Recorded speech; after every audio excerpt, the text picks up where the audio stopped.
কৃষক কৃষি তার উন্নয়ন সব নিয়ে আমাদের এই আয়োজন।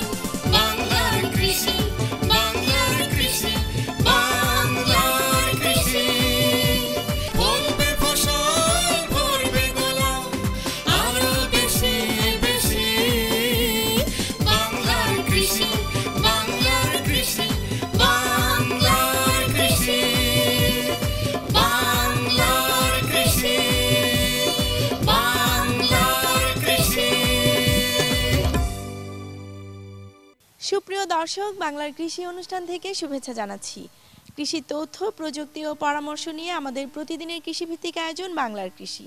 কৃষক ভাইরা, আজকে অনুষ্ঠানে আপনারা দেখবেন মাঠ ফসলের করণীয় সম্পর্কে একটি মাঠ প্রতিবেদন এবং সেই সঙ্গে থাকছে কৃষি বিষয়ক নানা রকম তথ্য ও পরামর্শ। অনুষ্ঠানের শেষাংশে থাকছে মৎস্য বিষয়ক প্রতিবেদন। শুরুতেই মাঠ প্রতিবেদন।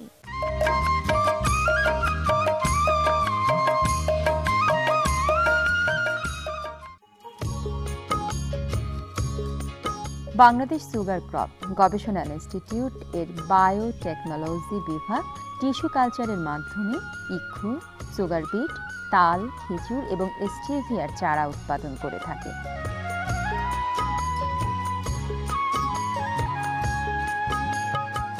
টিস্যু কালচারের মাধ্যমে উৎপাদিত চারা মাঠে সাধারণ চারার তুলনায় 1.4 গুণ বেশি ফলন দেয়।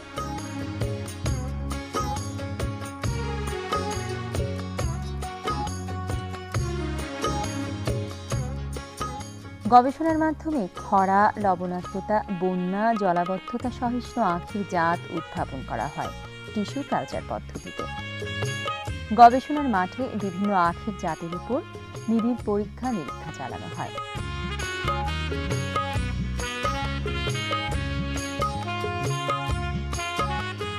যে জাতটি সবচেয়ে কার্যকারী সে জাত থেকে টিস্যু সংগ্রহ করা হয়।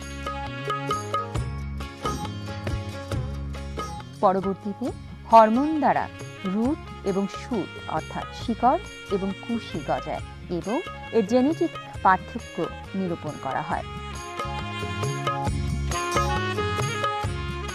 টিস্যু কালচারের চারা প্রথম বছর জমিতে লাগানোর পর ফসল কাটার আগে 2 চোখ বিশিষ্ট আখের খণ্ড বেডে স্থাপন করে চারা উৎপাদন করা হয়। তারপর চারা 3-4 পাতা হওয়ার পর মাঠে লাগানো হয়। বায়োটেকনোলজি গবেষণার মাধ্যমে আমরা লবণাক্ত সহিষ্ণু এবং ডিজিজ টলারেন্ট, ফ্লাড টলারেন্ট, জলবদ্ধতা সহিষ্ণু, খরা সহিষ্ণু জাত উদ্ভাবন করে থাকি এবং প্রতিনিয়ত আমরা চেষ্টা চালিয়ে যাচ্ছি।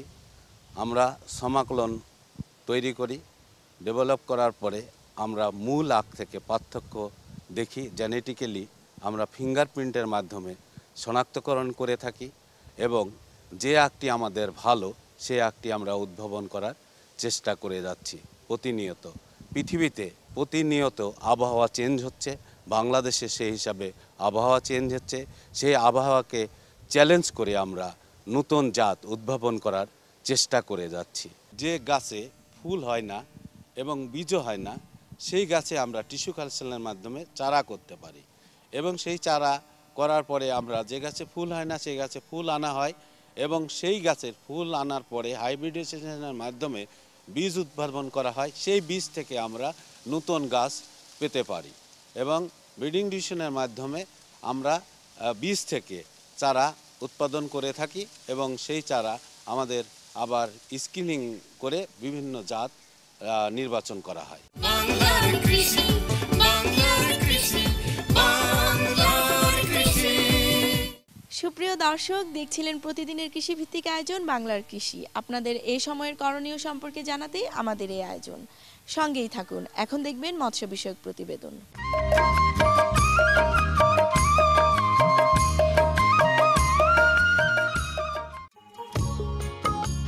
প্রাকৃতিক সম্পদের লীলাভূমি আমাদের বাংলাদেশ।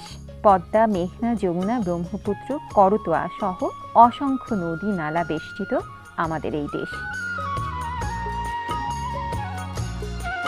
পুকুর, খাল, বিল, হাওর বাওর, জলাশয় এবং সম্প্রতি তার সাথে যোগ হয়েছে নদীতে ভাসমান খাঁচা বানিয়ে মাছ চাষ।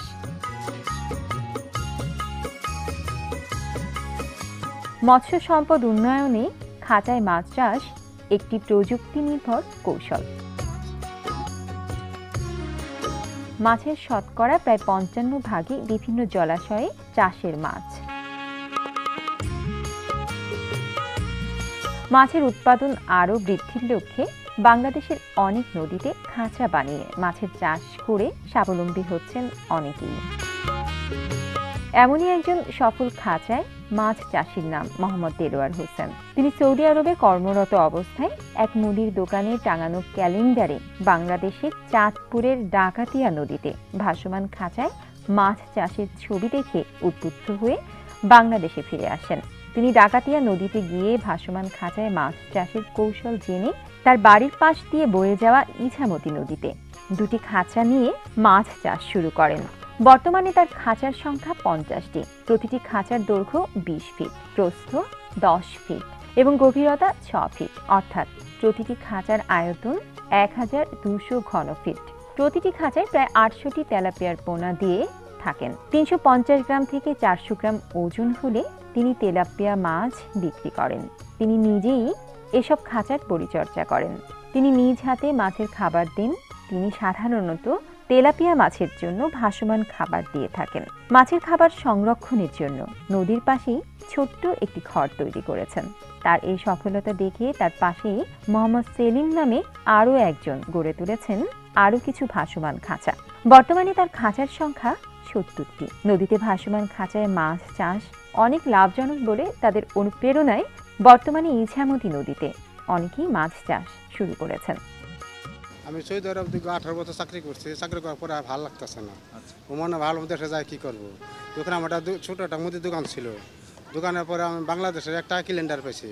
ক্যালেন্ডার পরে এরকম নদীর মধ্যে খাঁচা এখন দেখা ডাম ফালাই না জালে এখন তেলাবাটা মাছেরই আছে। তো মনে করলাম তেলাবা মাছ চাষ করে। তা আমি ভাবলাম কোনটা আমার নদীর পাশে আমার বাড়ির পাশে তো আবার নদী আছে, তাহলে আমি মনে করতে পারলাম কিনা বাংলাদেশে কোথাও আছে কিনা। তো বাংলাদেশে ক্যালেন্ডার যখন আছে তাহলে আছে। পরে আমি ছুটিতে আসলাম। ছুটিতে আসার পরে খবর নিলাম কোথায় এখানে বাংলাদেশে খাঁচায় মাছ চাষ করে। পরে খবর পাইলাম চাঁদপুর আমার এক বন্ধু ছিল, বন্ধু তার নাম এসাক, তার সাথে আমি নদীতে গেলাম চাঁদপুর। তো বহুত খাঁচা, হাজার হাজার খাঁচা। ওখানে দেখলাম, দেখে খুব ভালো লাগলো আমার কাছে। ভালো লাগার পরে ওখান থেকে আমি 2টা জাল কিনে আনলাম 12,000 টাকা দিয়ে। 2টা জাল আইনে এখানে আমি দিলাম একটা ওই 6টা ড্রাম কিনে দিলাম দেখার জন্য কী অবস্থা আমার। তো আমি বছর 2বার মাছ ছাড়তে পারি জালে। 2 মাস আবার আমি 2বারে আমি 7 মণ 8 মণ মাছ বিক্রি করবার বছরে। প্রথম যে 12টা জাল ছিল, 12টা জালের থেকে আজকে আমি ওই লাভ লোকসান দিয়ে আমি ফ্যামিলি চলে আমি 50টা খাঁচা মালিক হয়েছি। আমার 50টা খাঁচা আমি ভালো আছি। আমার এই খাঁচার উপরে নির্ভর করে ব্যবসা করে আমার বউ বাচ্চা পোলা আমার লেখাপড়া করাইতেছে। আমার দেখা দেখি আমার এক বন্ধু পাশে সেও করছে। খাঁচায় মাছ চাষে অনেক সুবিধা, যেমন সার ও চুন দিতে হয় না। নদীর পানি প্রবাহমান বিধায় বেশি ঘনত্বে মাছ চাষ করা যায়। বর্জ্য পদার্থ দ্বারা মাছ আক্রান্ত হয় না বলে রোগের সম্ভাবনা থাকে না। নদীর মাছ খেতেও সুস্বাদু। সার্বক্ষণিক মৎস্য অধিদপ্তরের সহযোগিতা পাওয়া যায়। ভাসমান খাঁচায় মাছ চাষের মাধ্যমে নদীমাতৃক দেশ বাংলাদেশের বিস্তীর্ণ নদী এলাকা হতে পারে কর্মসংস্থানের নতুন ক্ষেত্র এবং মৎস্য উৎপাদনে একটি অন্যতম সহযোগী খাত।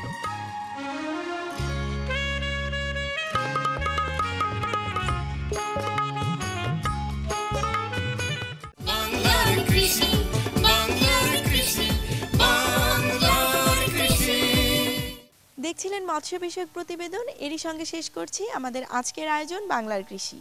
বাংলার কৃষি আগামীকাল একই সময়ে প্রচারিত হবে। কৃষক ভাইরা, আমাদের এই অনুষ্ঠান সম্পর্কে আপনার মতামত এবং পরামর্শ আমাদের লিখে জানাতে পারেন। আমাদের লিখবার ঠিকানা প্রযোজক বাংলার কৃষি, কক্ষ নম্বর 222, বাংলাদেশ টেলিভিশন, টেলিভিশন ভবন, রামপুরা, ঢাকা।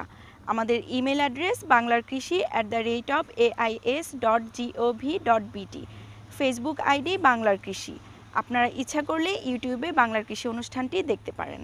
কৃষক ভাইয়েরা, আপনারা সবাই সুস্থ থাকুন, ভালো থাকুন, সেই প্রত্যাশায় শেষ করছি আমাদের আজকের বাংলার কৃষি। আল্লাহ হাফেজ। কৃষক কৃষি তার উন্নয়ন স্বপ্ন